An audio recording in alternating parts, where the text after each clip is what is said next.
希望弟兄姊妹听了这些信息，能找到蒙福之路。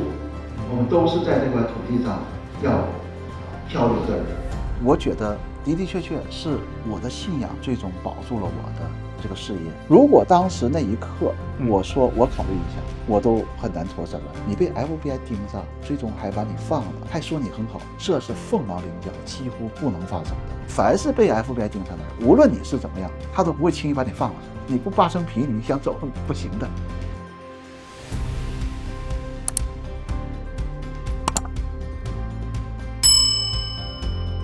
我们今天来拜访一位已经移民美国20多年的老移民，他在这边有一家企业，他是这家企业的创始人，他有另外一个特殊的身份，他是一个教会的牧师。我们就来听听他的移民故事吧。这一到公司就有事情做。我每次来就是签字，签几个字，然后那基本上都放全了是吧？早就放了，我都放全10年了。哦，对。感谢万牧师能够接受我采访。呀，这个是这个是您的一个公司对吧？对对，这是我们的总部，在安大略。对。对。哎 ，Krista， 这个签好字了给你。呀，好，这是我们的办公区。对。是做什么业务的呀？我们是进口进口食品营养品的原材料。对，来这过来看一下这边。过对。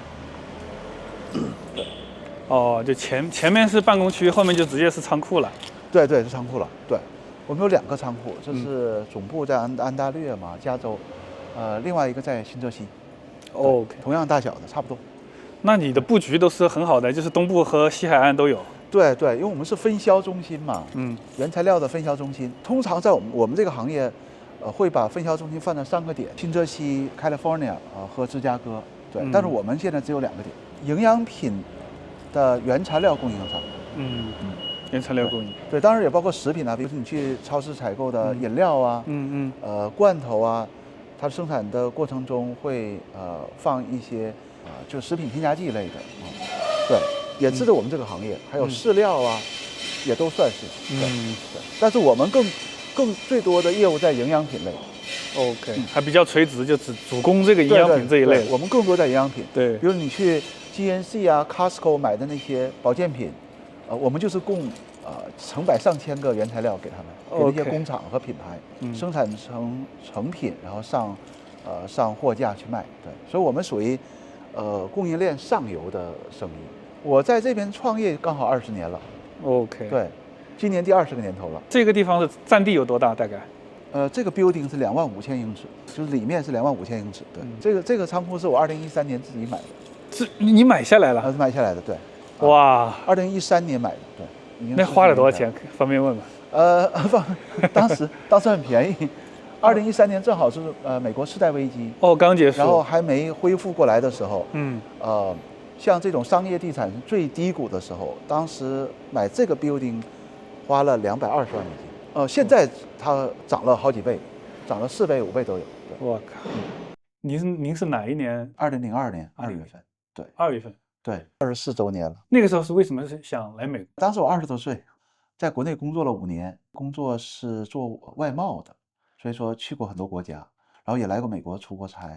后来就不想在国内发展了，想来美国闯一闯。老家是东北辽宁铁岭。东北那个地方是不是很多人都往外面走？是因为东北可能经济欠发达，20-30年前那边下岗的人很多，很多人就出来讨生活。会不会对你有影响？后面想出来？其实没啥我跟那个没什么关系。当时来美国的人，我们东北出来大多数都是40-50岁的下岗的。我在国内工作非常好，当时做外贸应该是个比较好的工作，这块。对，我原来是叫东北制药，沈阳那边的东北制药集团外贸部，还升到了经理的位置，所以科级。20来岁，我工作几年，后来被我们集团的老总慧眼识英才，对，他算是提拔了我，做了他们的一个外贸部的经理，所以才有机会到处走，各个国家去做生意，也见到了外面的世界，就想出去闯。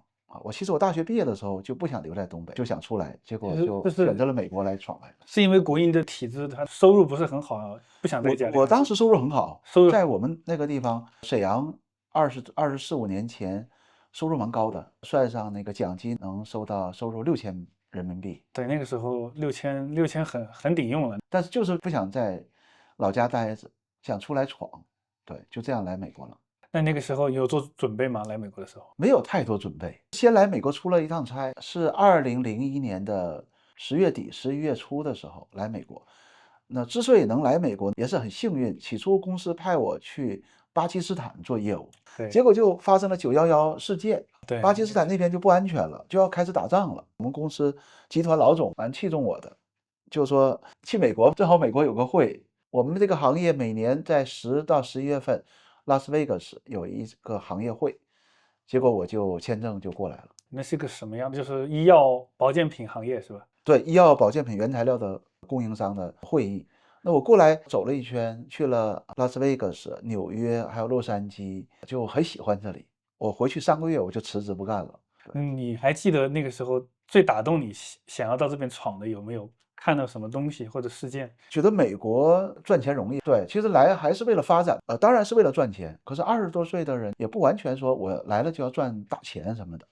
美国这个国家环境适合我的发展，到这边来找找机会。来了之后你经历了什么？来之前我其实联系蛮多人的，因为我跟美国有生意嘛，很多人认识我。我也跟一些人讲说我过来发展好不好，所以有一些人说好来啊，到我们可以合作，我们可以给你机会。我先落脚在旧金山，就开始联络我认识的这些人啊。结果1个月以后我发现靠不住，甚至有一些亲戚的朋友在美国发展，你找他来之前他们都说可以啊，来没问题，结果真的来了以后都帮不上忙。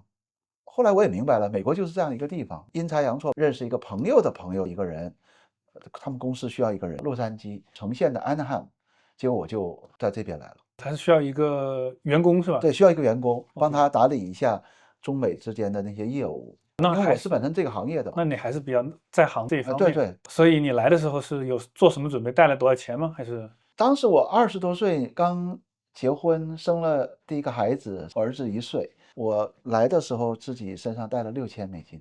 $6000其实不多的，而且我起初没有预判到美国这么难混，就来了美国以后很快就都花光了。对，因为要转身份，那个公司要给我办 H1，给律师钱，反正很快就全花光了。在那个公司你干了多久？还是在那个公司其实是一个艰难的岁月，就在那个公司发生的。因为我过来以后，他开始帮我转 H1，那转的时候你是没有工资的，那我就要先给他做，就等着转换身份期间，我就要自己去赚钱养活自己。开始那手上还有一点钱，反正就坚持，结果坚持了大约半年，身无分文了，都花光了，就在附近打零工，活着等着那个批下来以后呢，结果出问题了。批下来以后，我帮他做，就没有给我薪水。他批下来他也没给你薪水？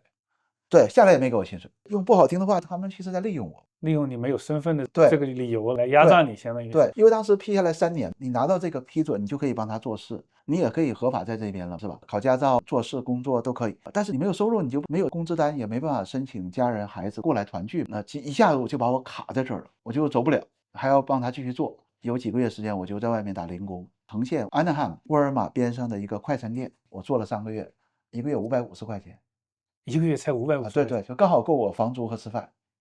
那个时候可能物价还没现在这么高。那时候物价很便宜，城县安纳汉大华里面的鸡腿当时卖2毛9一磅。有一段日子我钱全花光了，下一周吃饭的钱都没了。那我就在我的行李里面去就抠硬币。过去这4、5年常常出差去各个国家都要花美金，有1块钱的，有 quarter 2毛5的，就全塞在那个夹层里。我抠出来有10来美金。大华里面的鸡腿肉是最便宜的，0.29一磅。我买了10磅，买了一些土豆，炖了以后小袋装好放在冰箱里，每天拿出一袋热了吃。是我当年的真实的故事。我前一段去大华呢发一些东西的时候，我就心血来潮，我说我进去看看那个鸡腿现在多少钱了啊？结果进去一看，鸡腿现在是1块9毛9一磅，当年是2毛9一磅。对，我还照了个照片，我当时买的就是这个鸡腿。对，会不会那个时候特别想家里，或者是有没有后悔过来这边？没有资格后悔对，想家肯定是想家的，对，但是已经来了，没有办法改变，因为我国内的工作已经辞掉了，没有回头路了，只能在这边坚持，寻找方向，继续的努力拼搏。当时这么想的。最艰难的那段日子现实非常的凄惨，但是我过得其实并没有那么惨啊，因为每周都去附近的一家教会，我还在那边跟他们上课呀、学习，也有不少人关心我，我参加了他们一个小组。半年以后，我在那边还受洗了，做了基督徒。这个过程对我帮助很大的。是什么时候就开始去教会呢？我2002年2月17号在旧金山登陆以后，第一个主日，我一个朋友就把我带到附近的教会去了，去看一看。其实他带我去看一看，我不排斥，因为你看我是做国际贸易工作的人，到各个国家去走，还是愿意去了解各种事物。宗教信仰对我来讲不排斥，但是我也没有想好，没有觉得自己需要一个宗教信仰，因为都是无神论的信仰嘛，都是无神论。对，我们从那片土地出来的大部分还是受过完整教育的，还是会对，觉得是无神论。在20多年前，如果你去了教会，你很快你就信主了，你跟你朋友和家人说，那他们一定会认为你一定受到很大的打击，遇到过不去的坎儿了，或者说受刺激了。我当时受洗就是信主要受洗的时候，跟我太太说，我说我要信主，我太太第一句话问我说：“你是不是精神出问题了？”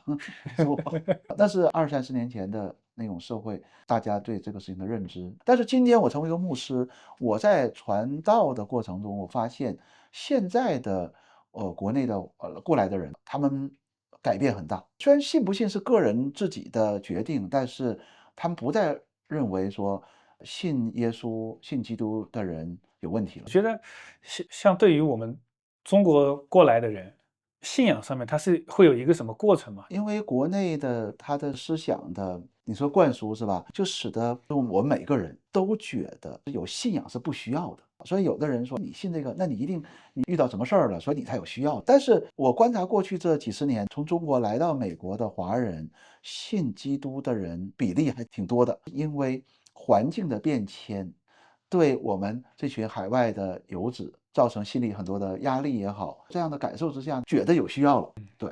可能就跟您刚刚说的，你刚来，以前承诺好的很多朋友愿意帮忙，到了后面大家都各忙各的，没有说是承诺那么好。哎，对对所以对，自己想没有一个找到人帮忙，真是当时去了教会，反而感觉你说太对了。我有一个亲戚，他朋友在美国说是在移民局工作，我也没见过这个人。来之前，我那个亲戚打电话给他说，我有个侄子要去美国发展，到那去找找你帮个忙行不行？那个同学说行啊，没问题啊。结果我来了以后给打电话呀，2句话就把电话给我挂了，就没理我。来美国你待了久以后，发现这些几乎是不存在的事情。按照中国的人情世故呢，觉得说朋友啊说个话，哪怕帮个忙接待一下怎么样？在美国这个事情很难的。在教会里，反而我得到了很大的帮助。比如说，我当时考驾照的时候，找了一个教练，他教我了2次，就花了100块钱。但是我当时已经没有钱了，我没有钱就没法再继续学了，因为在国内我也不会开车。就有一天在咱们小组聚会的时候，大家就祷告说：“你有什么需要吗？”我说：“我在考驾照，希望大家为我祷告。”结果我们的教会的助理牧师就问我说：“那你会开车吗？”我说：“不会开车。”他说：“你有教练吗？”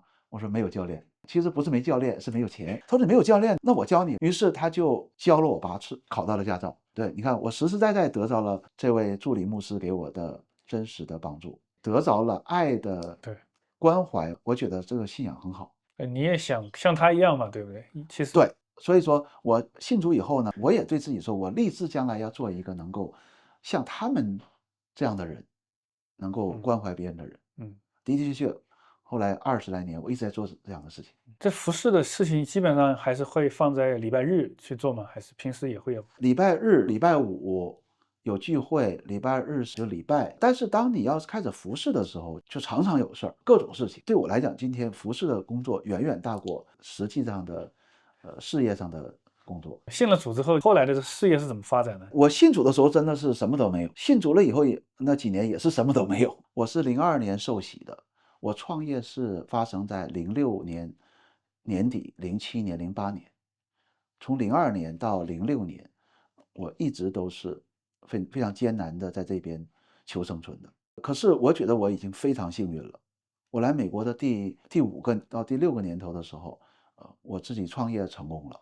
一下子就爆发了的那种成功的一个模式。我这公司当年做生意的时候，账户里只有$300，我没有1分钱的存款可以放在里面启动它。在加州这边，在美国，你要注册一间公司非常容易的，你自己注册都可以的，就花一个注册费，可能就是20-30块钱。对，我当时是找了一位会计师，给了他300块钱，他帮我注册了一个公司，就这样，然后我就开了一个账户，地址就是家里，账户里存了500块，但是余额太少，每个月被扣一点，扣一点管理费。对，等到我开始用这个公司正式做生意的时候，里面就剩300块了。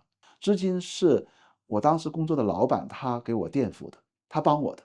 是什么公司？当时是一个建材的公司，我给他打工，刚好一个商机临到了，因为05年我太太要来跟我团聚，我在一个纺织品的公司上班，但是我太太跟我团聚以后，就每月的费用是不够的，我想说我得找一个更好一点的工作。结果有一天建材公司那个经理他就给我打电话，希望我能回去，给你3000块钱，你回来好不好？那我当时就很开心，我说好，没问题，就这样我就答应他了。谁都没想到，我到了建材公司1个月以后，商机就真的出现了，我就把我这个自己的公司拿出来了，说我要用这个公司跟国内去做这个生意，但是需要启动资金，第一笔生意需要48800块钱，但是我没有钱，我就跟我这个建材公司老板，你能不能帮我垫付这48800？他就同意了。就这样，我用着他借我的钱开始自己做生意，赶上了中美贸易在食品化学这个领域07、08年非常火热的2年，结果我就自己做生意，算是挖到了人生的第一桶金。第一桶金大概可以透露一下有多少吗？反正挺多的，对。放到现在也是挺多的了，是吧？放在现在也是很多的，肯定超过100万以上了。就是很多产品都有，上百个、几百个产品都有了，所以说就涵盖食品营养品类的，比如说像这是什么？我看一下，这个叫 creatine 肌酸，这是一个就今天现在非常流行、很火热的，就是 energy 增强体力的一个配方，一个产品了。现在，对，需求量非常大，叫肌酸。对，你从哪里进口的呢？绝大多数都是中国。中国在这个产业的这个就是源头还是生产的量很大，而且非常大，非常大。质量也还是可以，是吧？质量肯定可以的，因为它是国际的标准，它都是按照国际的，比如 USP 美国食品药典的规格，或者欧洲或者日本的这样的一个有药典的规格进口的时候，食品药物管理局来把关。现在关税是不是涨了一些？关税涨了很多，很多。对，因为我们的产品有一些10到20个%的关税，也有40到50的。对。去年或者前年关税刚开始的时候，特别是那个川普总统上任以后，造成了一波震动但现在大家都习惯了对，没有影响，没有太大影响。对，实际上好像就总会回归平静嘛，好像是。对，特别是我们这些产品高度依赖中国制造，暂时没有其他地方可以替代了。很少，有10%到20个%的，那些材料可能亚洲其他国家可以替代，但是80%到90%的还是没法替代的。所以说，即便加了关税也不影响销路。对我当时来讲，我常常在睡梦中就在思考这个问题：怎么回事？这个事情怎么会发生的？就我一个人，一个员工都没有。其实当时怎么这么好的机会被我抓住了？所以我就觉得说，这一切不是出于我自己的思想、智慧、策划，都不是，我是被动被推着一步一步往前走的。因为那个时候我信耶稣已经有5年了。对，那我唯一的答案就是这是上帝我所信的神给我的。对，到今天我也依然是这么认为的。后面这个公司发展的怎么样？一直都是像现在这样很平顺的到了现在吗？发展的其实非常好。08年年底下半年开始，就美国次贷危机爆发了。像我当时那种模式，就是说我自己进来货转手卖，就很难赚到钱了。就单纯做贸易商就不是很好。做贸易商没问题，但是我当时资历太浅了，我连一个员工都没有，我也没有仓库。到了09年美国次贷危机，整个消费一下子就降级了。那当时我想说，我得在美国建立一个真正的企业，是贸易商，进口、分销，有仓储，有客服、质量，有财务的 financial 的系统，这都得有。那我当时一个人都没有，我就一个人。对，其实09年我有跟神祷告，我说主啊，你都帮我创业了，再帮我建立一个真正的好的企业，行不行？如果你帮我建一个好的企业，我一定用这个企业，用我们基督徒的话说，就是荣耀神的名，用这个企业带出来的资源服侍神的国。我一直都是秉承这个理念的。结果从09年，我用了7年的时间，把我们公司给做大了，做强了。到了2015年的时候，可以说我们销售额成长了10几倍，做到了一定的规模，也进到了美国主流市场里面，成为了有影响力的一家进口和供应商。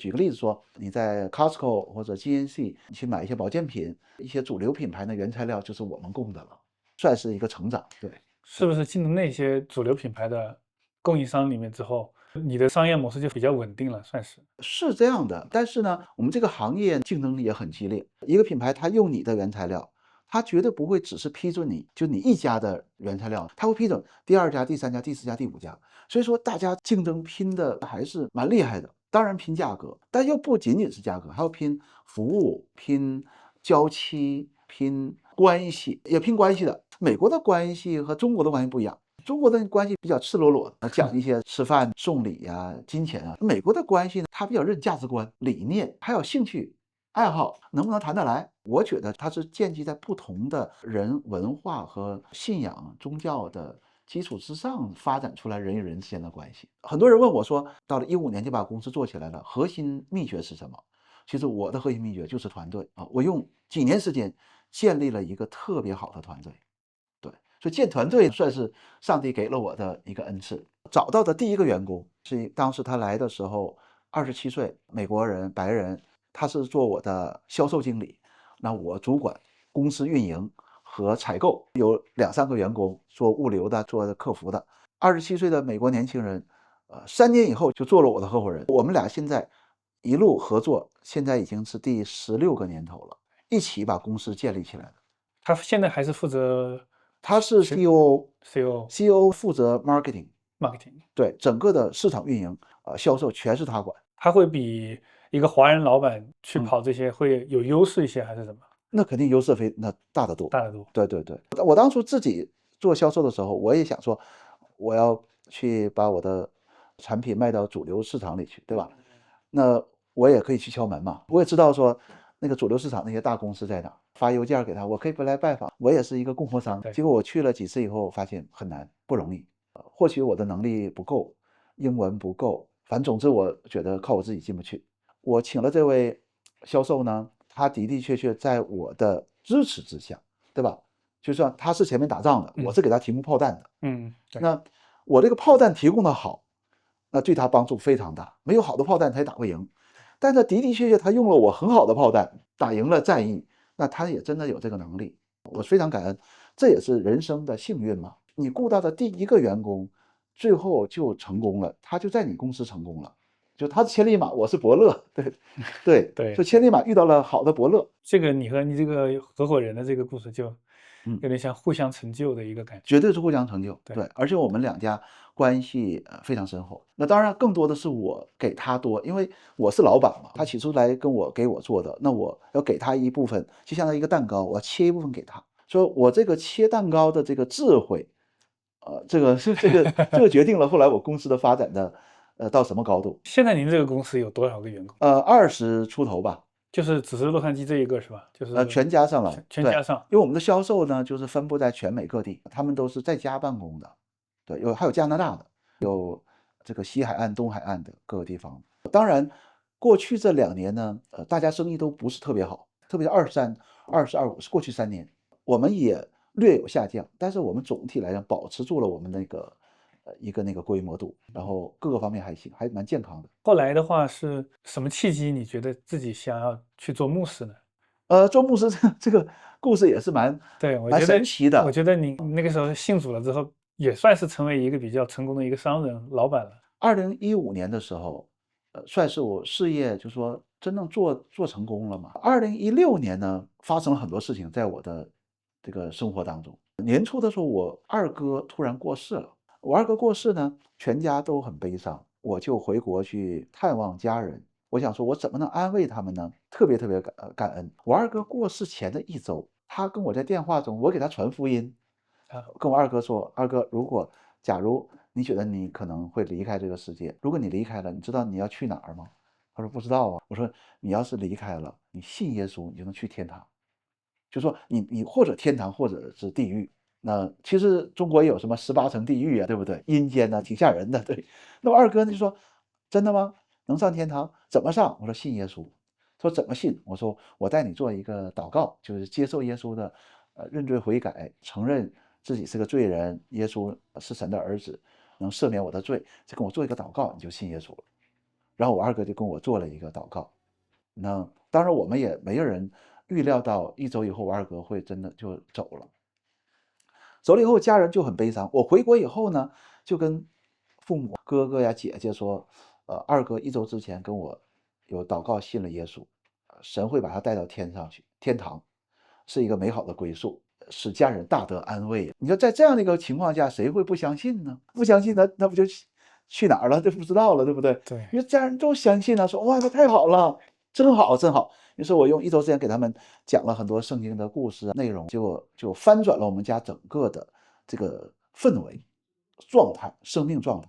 对，就是说从悲伤到喜乐起来了。10多天以后我就回来了，我就想这个事儿，我说基督的信仰实在是太好了，太重要了，我应该更多的追求，更多的去让我自己成长。我就想说，我得去神学院去读书。其实老早呢，也有这样的，常常有这个想法。可是过去这么多年一直经商、创业呀、家庭，想是想，但是没有真的付诸行动。于是我就真的去选课了，去附近一个神学院选一个，我们常说的叫夜大式的，不是正式的业余时间学，不是正式的硕士。结果呢，我去上了2、3个月，突然间我们公司出事儿了。啊？为什么？出了很大的事儿。那天晚上我还正在上课呢，我手机就不停的响，就是我的合伙人，这个我的第一个员工，他那个时候已经是我的合伙人了，给我打电话。然后我课间的时候给他回了个电话，他说刚刚2个 FBI 探员管食品安全的，然后闯进了他的家，要立案调查他和我还有我们公司，但是先去找到他，然后说明天要到公司来找我10点钟。2016年的7、8月份吧，大约。结果第2天呢，那我就得来。平时还不怎么来公司呢，但是他说他来，那我得来。我不来的话，他会到我家去找我了，对不对？我老早就来了，坐在这儿。就是这当中的我就在坐这等着呀。10点钟，那个前台秘书说，那个Michael 有2个人找你。结果来了以后一亮牌，我们是调查人员，代表联邦的。然后那去会议室吧，然后就在隔壁的会议室，我们就聊了2个小时，算是开始了对我们公司的立案调查。原因是什么呢？是一个食品安全的案件。当时最大的客户在德州，他们的产品出了安全事故，然后那个老板呢跟美国司法部呢过去这些年呢就常常就是有一些纠纷，他们也在打官司。也在一个大的项目中，一个食品安全的这个事故中呢，他们打了2年的官司了。他们为了扳倒德州这个公司，就扩大调查，因为我们是他们的最大的供货商。我们过去这么多年发展这么好，也是因为我们进了这个德州这个大公司，结果就把我们给拉进去了，调查我们，希望从我们身上找到突破口。可不可以这么理解，就是他们是带着一些目的才过来调查的，想往这个方面去突破，对吧？对，他们想往这方面突破，但是他们也高度怀疑我们配合那个公司做了一些不好的事儿。那事实是什么呢？我们绝对没有，我们是没有配合任何人做任何事情的。但是他们不知道，他们怀疑呀，他们怀疑吗？他们会觉得说，你们之间生意做这么多，一定有问题，对不对？对，我只要调查你，找到你的毛病，你就能为我所用了。所以他们就开始全力调查我们。他是把那所有的文件，过去5年的文件去调查，把我们的 email 的记录、通话记录全都拿走了，不用到公司来拿，其实他就 email 上面什么都有嘛。对，然后开始不停的就是 scan， 用各种的关键词搜里面的一些敏感的话呀，然后就找当时的对话呀，然后就开始问你说这个怎么回事，那个怎么回事，怀疑你怎么样，就调查了2年的时间。我当时被调查一启动，我们其实当时真的挺担心的，因为从来没遇到过这样的经历啊，是联邦的调查，当然没人知道，其实就是我知道，他们知道，我们一些员工都不知道，只有一些核心的管理层知道，说我们在被调查了。然后我的手机呢被他们监听了2年，我的手机，我合伙人的手机，公司的 email 都被给监听了，下了个软件。哦，对，就是说你都跟你签完合同了，现在你的你要手机配合调查，是一个协议一样的东西。对，一个协议，就是现在开始，你手机里面所有内容，他随时可以看的。那别人不知道，很多人打电话呀，我知道，我跟你的通话，他都能听得到或看得到，但别人不知道。但你也不能告诉别人。我不能告诉别人，我被调查呢，你得小心点，不能说，对，没跟任何人说，就这样开始了2年的时间。但这2年是非常煎熬的，所以因为你不知道结局会怎么样嘛。你不知道是不是哪里有个什么失误被他抓住了。对，原则上呢，大事儿没有的。对，就是说他说那些事儿我们都没有。对，可是他要为了达到他的目的，非要说你有一些事情找你毛病，那到底你公司有没有小瑕疵，我也不知道啊。因为这么多员工在这做很多事情，那大事儿肯定没有，原则上是我掌握的。所以这点上呢，我特别的感恩是什么呢？我的信仰帮到我，因为在过去经营的这些年，遇到一些事情的时候，我都靠着我的信仰坚守住了原则。有很多事儿、很多事情，其实我想起来都后怕。先说一些小事儿，比如说某一个员工来跟你说：“老板，这个事情处理起来有点麻烦，我就做一个小小的妥协，或者给他稍微怎么调整一下，然后就帮你把问题解决了。”通常很多老板都会高兴，说：“这员工很好，为老板着想，也不用我操心，把事情都解决了。”但是当这样的事情发生的时候，我的第一个反应说：“不行，你必须按照公司的原则做事，你不能够自己违背原则，然后你说你是为我好，是不是？”我为此拒绝了很多次，他们有一些小的瑕疵，被我严厉的纠正了。因为后来我们公司5年的经营记录要摊在日光之下被人家看呢，结果真的是你看了2年，最终的结论证明我们是完全没问题。对，那德州的那个公司它是有问题吗？德州公司有没有问题呢？我也不知道。对，啊，但最终他们是被扳倒了。哦，对，他们公司后来倒闭了，老板也坐了牢，现在都已经出来了，应该对。没有事实根据是可以跟他们联系在一起的，而且这没有。对，对，有一个重要的一个案例，这个案例成为我一生当中一个极其重要的时刻。这个2个探员来找我们的时候是2016年的7月份，那当时他们跟我谈呢，一个唱黑脸，一个唱红脸。黑脸就吓唬你嘛，就说你有问题啊，你有问题，你肯定有问题，这个事情我们就怀疑你有问题。然后红脸呢就说：“哎呀，其实你只要我们配合，只要配合都好办哈。”结果到后来的时候，那个红脸说了一句话，他说 ：“Michael，我们来找你呢，其实我们2个人看了所有的这些记录以后，觉得你可能是个好人，但是你公司的你的合伙人和别人不见得。”这话像一个黑暗中的亮光一样，对吧？说我是个好人，对，我说为什么这么说？当时他们抱着这么厚的那个通讯记录，这个记录什么？是我们公司和德州公司之间的记录，是从德州的那个 server 里面拿到的。他就翻那个卷宗中间的一个位置，一页纸上面，他说这句话是不是你曾经说过的？然后我一看，是我说的，大约3年前。这话是说什么呢？字面这么说的，就是我的 COO 发个信息，就 text 给那个德州的老板说，你这个事情我问了我老板 Michael 了，Michael 说我们不能做，因为如果做了，将来怕有问题。其实说的也蛮中性的，就是不做，做了会有问题，就这样的。但是什么一个事儿呢？3年前 COO 来找我说，德州老板要做一个项目，需要我们配合他，从印度进一个原材料。他说你要是帮我进，you will make big money。这原话就是说你会赚 big money， 因为这是个很大的项目。对，但是呢，需要你帮忙做什么呢？在进口申报的时候稍微调整一点点。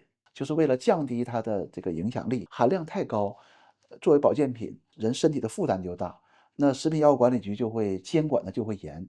你要把它降低一点呢，大家就谁也不管了。那哪一个做生意的人也不希望总是被监管嘛？监管机构天天看着你，对不对？他说你得稍微调整一下，行不行？帮我进。进来以后你就会 make big money。我当时就马上 right away 就没加思索的说不行，不能做，要做就是 exactly 是什么就是什么，就不能有任何调整，否则我就不能做。因为做你要调整了，你这个其实是不合规或者也不合法。结果他就随手发了一个信息给对方说 Michael 说不做，结果被探员看到了，说这句话是你说的。我说是我说的，我们觉得你没有犯罪动机，但是别人有，你们公司不见得没做，你是不想做啊？对对。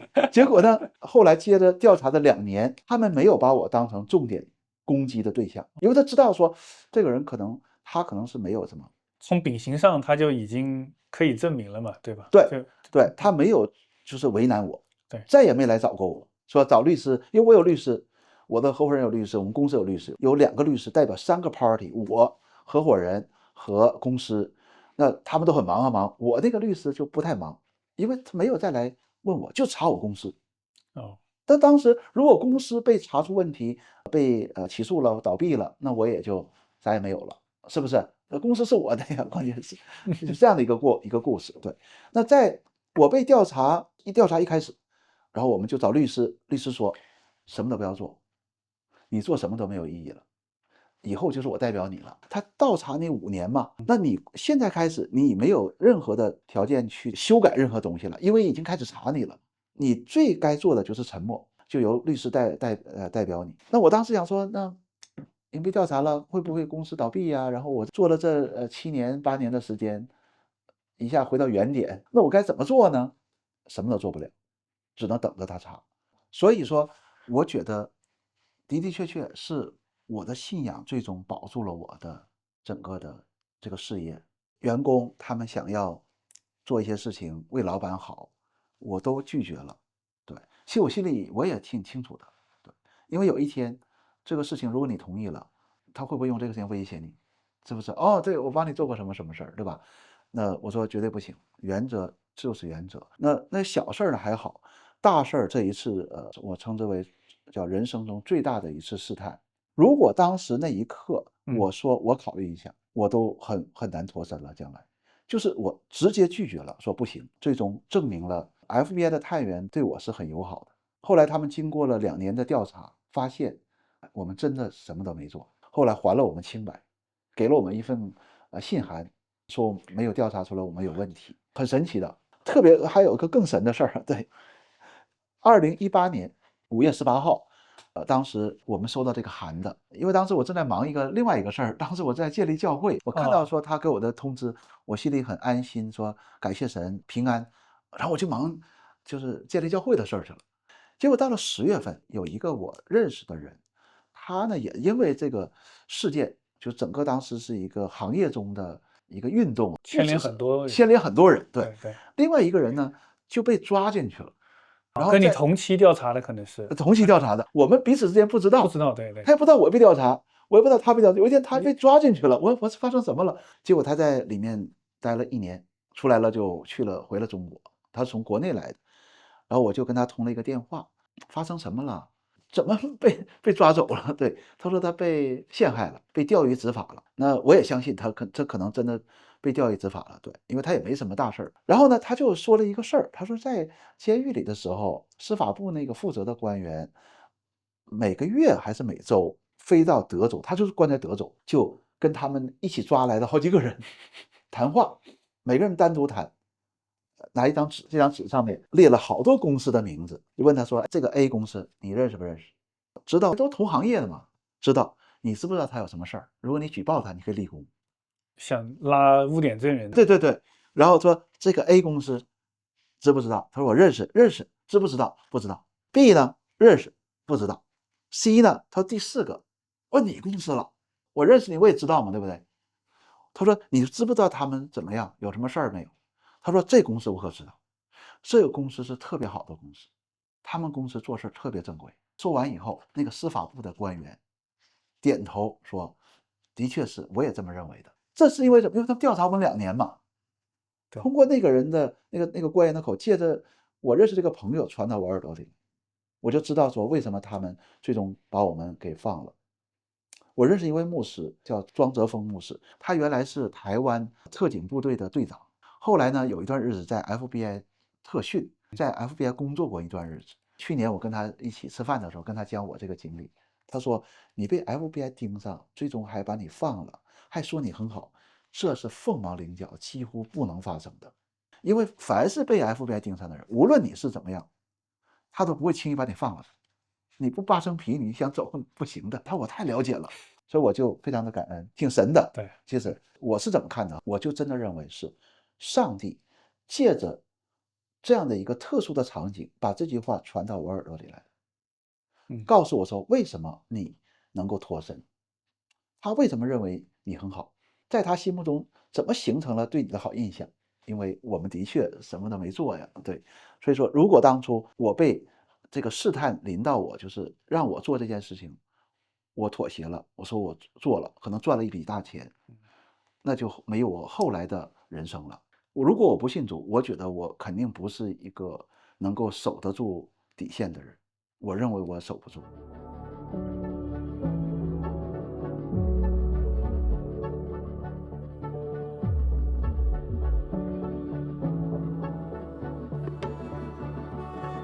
因为侍奉是别神了，别神的一些价值。